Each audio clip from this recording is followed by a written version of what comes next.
Mateo, ika-6 na kabanata. Katuruan tungkol sa paglilimos.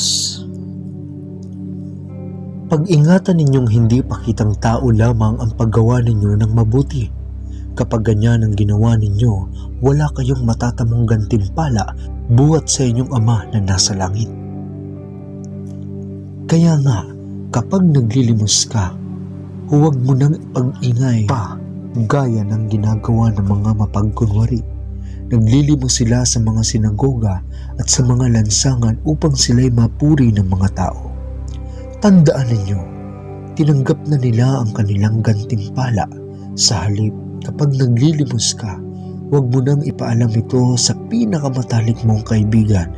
Gawin mong lihim ang iyong paglilimos at ang iyong Ama na nakakakita ng kabutihang ginagawa mo ng lihim ang siyang magbibigay ng gantimpala sa iyo. Katuruan tungkol sa pananalangin. Kapag nananalangin kayo, huwag kayong tumulad sa mga mapagkunwari. Mahilig silang manalangin nakatayo sa mga sinagoga at sa mga kanto upang makita ng mga tao. Tandaan ninyo, tinanggap na nila ang kanilang gantimpala. Ngunit kapag mananalangin ka, pumasok ka sa iyong silid at isara mo ang pinto. Saka ka manalangin sa iyong Ama na hindi mo nakikita. At ang iyong Ama na nakakakita ng ginagawa mo sa lilim, ang siyang magbibigay sa iyo ng gantimpala. Sa pananalangin ninyo'y huwag kayong gagamit ng maraming salitang walang kabuluhan, gaya ng ginagawa ng mga hintil. Ang akala nila'y papakinggan sila ng Diyos dahil sa haba ng kanilang sinasabi. Huwag ninyo silang tutularan.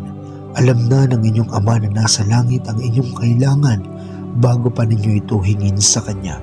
Ganito kayo manalangin.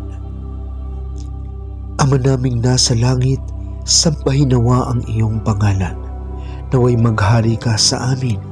Sundin nawa ang iyong kalooban dito sa lupa tulad ng sa langit. Bigyan mo kami ngayon ng aming pagkain sa araw-araw.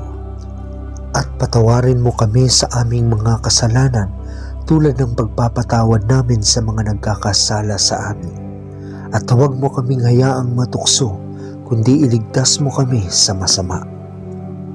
Sapagkat kung pinapatawad ninyo ang mga nagkakasala sa inyo, patatawarin din kayo ng inyong Ama na nasa langit.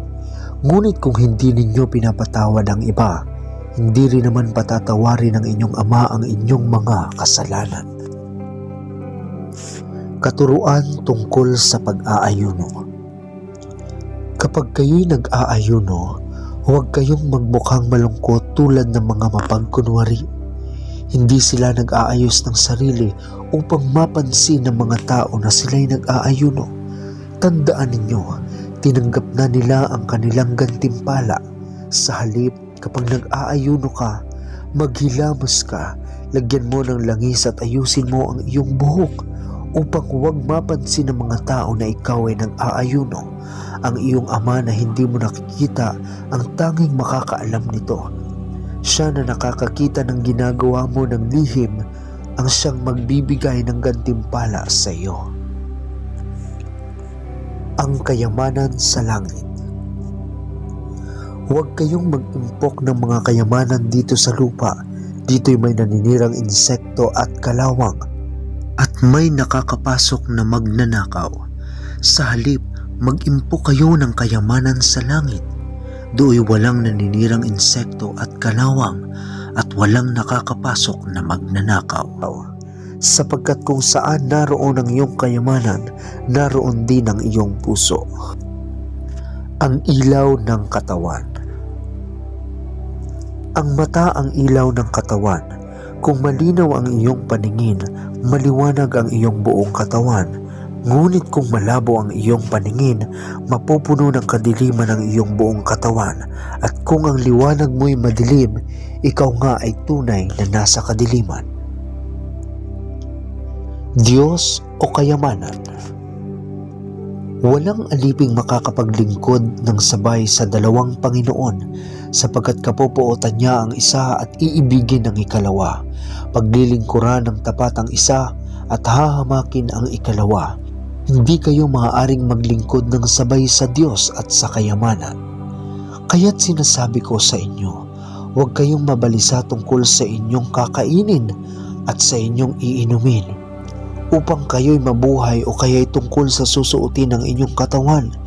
Hindi ba't ang buhay ay higit na mahalaga kaysa pagkain at ang katawan kaysa damit? Masdan ninyo ang mga ibon, hindi sila nagtatanim ni umaaniman o kaya'y nagtitipon sa kamalig, ngunit pinakakain sila ng inyong Ama na nasa langit. Hindi ba't higit kayong mahalaga kaysa mga ibon? Sino sa inyo ang makakapagpahaba ng kanyang buhay ng kahit isang oras sa pamamagitan ng kanyang pagkabalisa? At bakit kayo nababalisa tungkol sa pananamit? Isipin ninyo kung paano tumutubo ang mga bulaklak sa parang.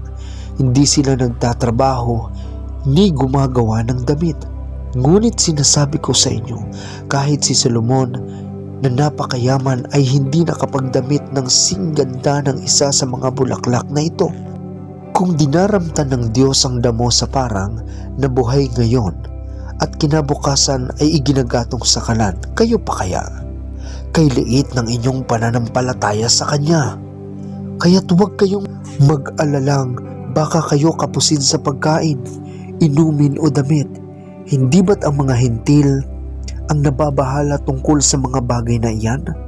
Alam na ng inyong Ama na nasa langit na kailangan ninyo ang lahat ng iyan. Ngunit higit sa lahat ay pagsikapan ninyo na kayo'y pagharian ng Diyos at mamuhay ng ayon sa Kanyang kalooban, at ibibigay Niya sa inyo ang lahat ng inyong pangangailangan. Kaya nga, huwag ninyong ikabalisa ang para sa araw ng bukas, dahil ang bukas ang bahala sa sarili nito. Sapat na ang inyong mga suliranin sa bawat araw.